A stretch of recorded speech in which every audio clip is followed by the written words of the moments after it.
sommes le vendredi 12 mars 2021, nous fêtons Saint Innocent Ier. Bonjour à toutes et à tous, merci de nous rejoindre dans cette nouvelle édition des formations sur catholique du Gabon. Magistère universel, Terre Sainte, appel du cardinal Sondré à la solidarité après une épreuve. Magistère local, premier anniversaire de la nomination de Monseigneur Jean-Patrick Ibaba comme archevêque de Libreville. Deuxième journée de la session nationale du Caritas Gabon. C'était tout politique, le développement dans quelques instants. Alors qu'on s'approche de la collecte de Terre Sainte, maintenue cette année le jour de la célébration de la Passion du Christ, le prophète de la Congrégation pour les Églises orientales invite les fidèles à ne pas détourner le regard et à soutenir tel le bon samaritain, leurs frères de Terre Sainte, très affectés par la pandémie de Covid-19. C'est le 12 mars 2020 que Monseigneur Jean-Patrick Ibaba a été officiellement nommé archevêque métropolitain de Libreville en remplacement de Monseigneur Basile V. Engon, appelé à faire valoir ses droits à la retraite canonique. En ce jour mémorable, la communauté chrétienne se joint à la voix de toute la rédaction de Catholique du Gabon pour vous souhaiter, Monseigneur, un joyeux anniversaire de nomination. À l'honneur de communiquer que le Saint-Père, le Pape François, a accepté la démission du gouvernement pastoral de l'archidiocèse de Libreville, présenté par son Excellence Monseigneur Basile V. Engon. En même temps, Sa Sainteté a nommé archevêque de Libreville à son Excellence Monseigneur Jean-Patrick Ibaba, jusqu'au présent évêque.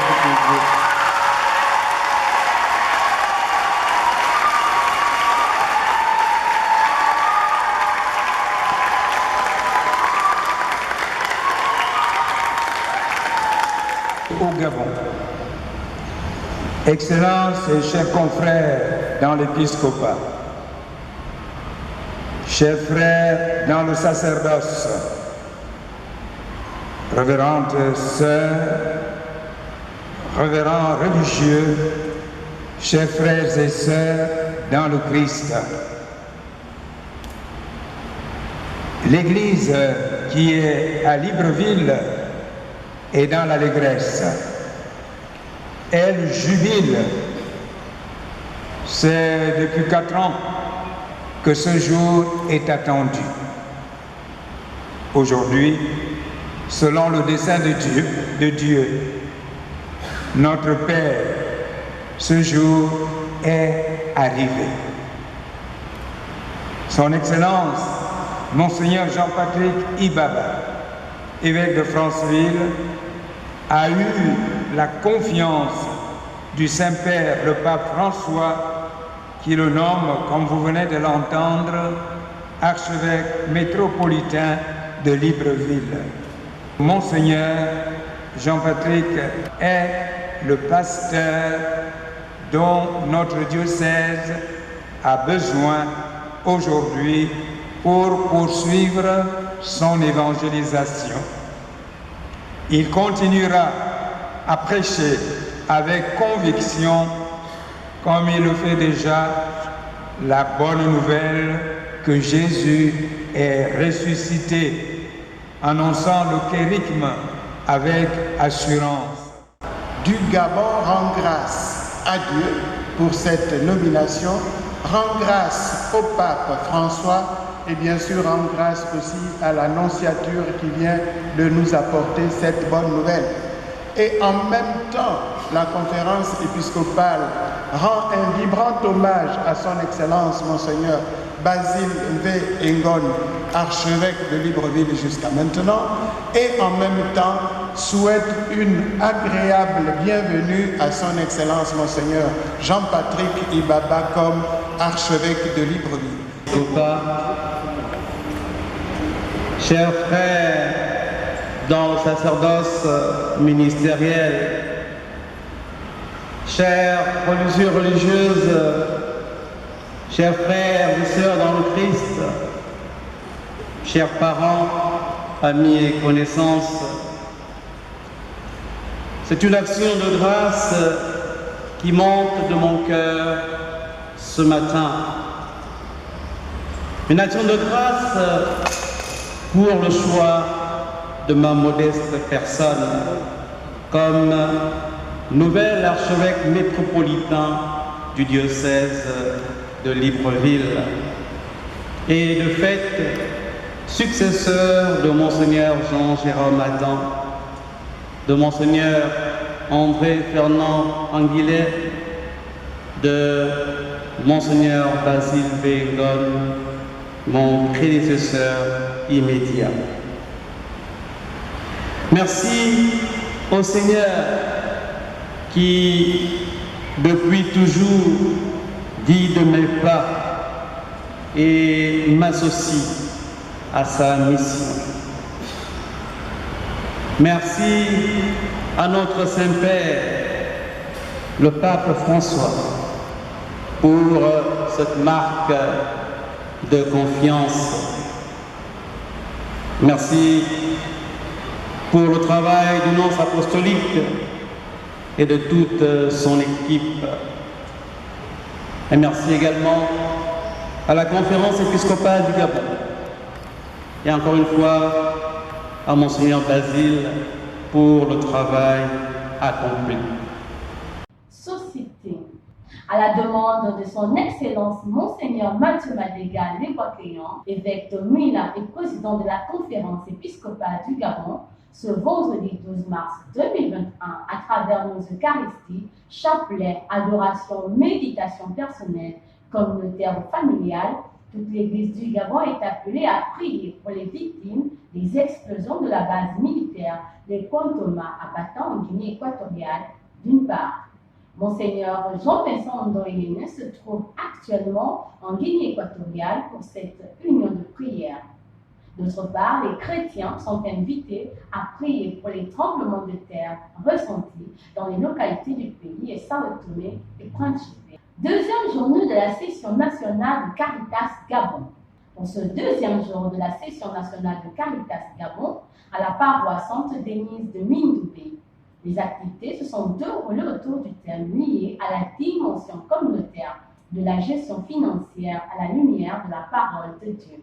En plus de la séance sur la formation au montage financier des projets et la présentation des rapports de deux Caritas diocésaines, le chemin de croix a marqué la dernière étape de cette journée.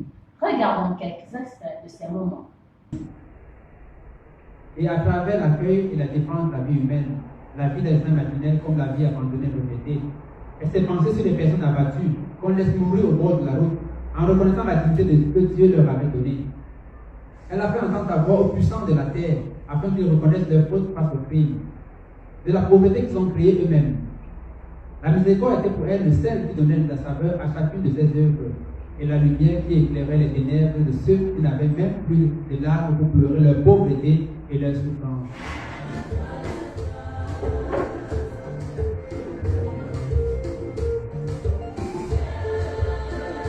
Je félicite la disponibilité des membres de Caritas au niveau national. Mais ma préoccupation, lorsqu'on parle d'une coordination nationale, qu'il y ait quand même, puisqu'il y a hier, en nommant un peu les noms de ceux qui font partie, il y avait des postes à promouvoir, qu'il y ait quand même quelques membres de l'intérieur pour pour une bonne connotation, un bon regard au niveau de cette nationale, il y ait quand même certains membres de l'intérieur pour faire partie vraiment de la coordination nationale, parce que c'est une coordination nationale qui prend effet avec tous les membres de Caritas. Une femme de valeur, qui la trouvera? Elle a bien plus de prix que le corail. Son mari a pleine confiance en elle. Les profits ne lui manqueront pas. Elle travaille pour son bien et non pour son malheur tous les jours de sa vie. Elle cherche avec soin de la laine et du lin, et ses mains travaillent allègrement. Elle est comme les navires marchands, elle fait venir de loin sa subsistance. Elle se lève quand il fait encore nuit, pour préparer la nourriture de sa maisonnée et donner des ordres à ses servantes. Elle jette son dévolu sur un champ et l'achète. Avec le fruit de son travail, elle plante une vigne. Elle ceint de force ses reins. Elle affermit ses bras. Elle considère que ses affaires vont bien et sa lampe ne s'éteint pas dans la nuit. Elle met la main à la quenouille et ses doigts s'activent au fuseau. Elle ouvre sa main aux misérables. Elle la tend aux pauvres. Elle ne craint pas la neige pour sa maisonnée, car tous en double vêtements. Elle se fait des couvertures. Ses vêtements sont comme le lin raffiné de pourpre. Aux réunions de notables, son mari est considéré quand il siège parmi les anciens du lieu. Elle fabrique de l'étoffe pour la vendre et des ceintures. Quatrième vendredi du temps de Carême. Vendredi, cette journée qui marque la fin du Triduum lié à la prière du chapelet à Saint-Joseph, est aussi une journée au cours de laquelle de nombreux chrétiens catholiques de différentes paroisses de l'archidiocèse de Libreville ont une fois de plus suivi le chemin parcouru par le Christ en vue de nous racheter du péché. Ce cheminement s'est déroulé dans le recueillement et le strict respect des mesures barrières. Regardons. Nous t'adorons, Christ, et nous te bénissons. Parce que tu as racheté le monde par ta sainte foi. Première station. Jésus est condamné à mort. De l'Évangile selon saint Marc. Pilate répondit à la foule. Voulez-vous que je vous relâche le roi des Juifs? Ils se rendaient bien compte que c'était par jalousie que les chefs des prêtres l'avaient livré. Ces derniers excitèrent la foule à demander plutôt la grâce de Barabbas. Et quand Pilate reprenait, « Que ferai-je donc de celui que vous appelez le roi des Juifs ?» Ils crièrent de nouveau, « Crucifie-le !» Pilate leur disait, « Qu'a-t-il donc fait de mal ?» Mais ils crièrent encore plus fort, « Crucifiez-le ! Crucifie-le !» Pilate, voulant contenter la foule, relâcha Barabbas et après avoir fait flageller Jésus, il le livra pour qu'il soit crucifié. Oh mon peuple, que t'ai-je fait? Réponds-moi. Et pourquoi m'as-tu abandonné? Réponds-moi. Société. Dans le cadre du lancement de la campagne de vaccination contre la COVID-19 au Gabon, un atelier de formation des formateurs des agents de la santé s'est tenu ce jeudi 11 mars 2021 à l'hôpital Jean-Légory afin de les outiller sur les mécanismes qui permettront de réaliser une couverture vaccinale optimale. Cet atelier s'est ouvert en présence du ministre de la Santé, Guy Patrick Obian, et du responsable technique du COPIL. Regardons quelques extraits de cette séance de travail. Ça demande que vous vous retrouviez au sein de votre équipe. Vous êtes à nos populations cibles attendues étaient pourtant plus. Bon. Vaccine d'abord, certaines populations on va vacciner. Il y a eu des critères pour identifier. Le site de vaccination doit être facilement accessible. Deuxième critère, la disponibilité d'une chaîne de froid. Là, je ne vous apprends rien. Empêchement où les gens contraintent de tiens, là, ça veut faire ça. Est-ce que cette personne a été faite? Situation adverse post-immunisation ou effet secondaire. Surviendrait une maladie grave. Il nécessite après ça. quand on vous présentera le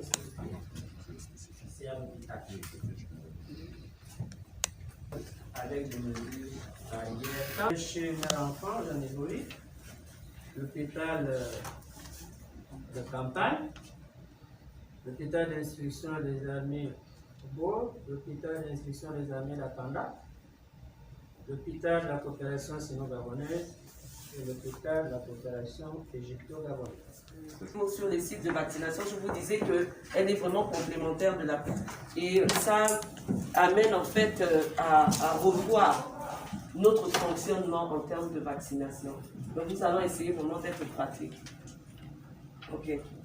Dans quel contexte se fait cette vaccination contre la COVID-19? C'est dans un contexte de méfiance généralisée vis-à-vis du vaccin. Pourquoi est-ce qu'il y a cette méfiance? Est-ce que quelqu'un peut nous citer un élément? Pourquoi est-ce que le monde entier est assez perplexe? Pourquoi certaines personnes sont encore inquiètes, soucieuses de se faire vacciner? Ah bon? Voilà, il y a la théorie du complot. Il y a des résistances en fait qui sont scientifiques. C'est-à-dire que pour certains, c'est un complot mondial à 80% pour pouvoir protéger la société en fait. De la campagne, les différents outils que vous aurez à utiliser durant la campagne, et le président de la République, chef de l'État, son Excellence Ali Bongo Ondimba, a instruit le gouvernement de ne ménager aucun effort pour la réussite de cette campagne de vaccination contre la Covid. Donc nous allons mobiliser toutes les ressources nécessaires, humaines, matérielles, pourquoi pas financières, parce qu'il s'agit de la survie de notre pays pour que cette campagne soit une réussite. Nécrologie peut rentrer durant ambassade et plus. La provinciale de la vice-province Afrique tropicale, la communauté Marie auxiliatrice de Ningoman, Don Bosco, la famille ambassade Djoumou d'Akwa Bokito ont la profonde douleur d'annoncer le décès du père André Dioumou Ambassa, survenu le 11 mars 2021. Né en 1950 et ordonné le 11 août 1985 à Yaoundé au Cameroun, Père André Dioumou Ambassa a servi en termes de mission au Gabon. La communauté chrétienne du Gabon nous porte dans ses prières. Et enfin le sang du jour. L'Église universelle célèbre aujourd'hui Saint Innocent Ier Pape. Depuis le début de son pontificat, Innocent Ier se sent chef aussi bien de l'Église d'Orient que d'Occident. Face au siège de Rome par les Wisigoths d'Alaric, Innocent Ier va condamner l'hérésie de Pélage au concile de Milène. Il meurt en 417. Bonne fête à tous ceux qui se prénomment innocents. Très chers téléspectateurs de Catholique du Gabon, ainsi que se referme notre édition d'information de ce vendredi 12 mars 2021. Nous vous remercions de l'avoir regardé. Rendez-vous demain à 19h pour notre flash info du samedi. En route les 200 ans de notre Église, gardons la foi, l'espérance et la charité.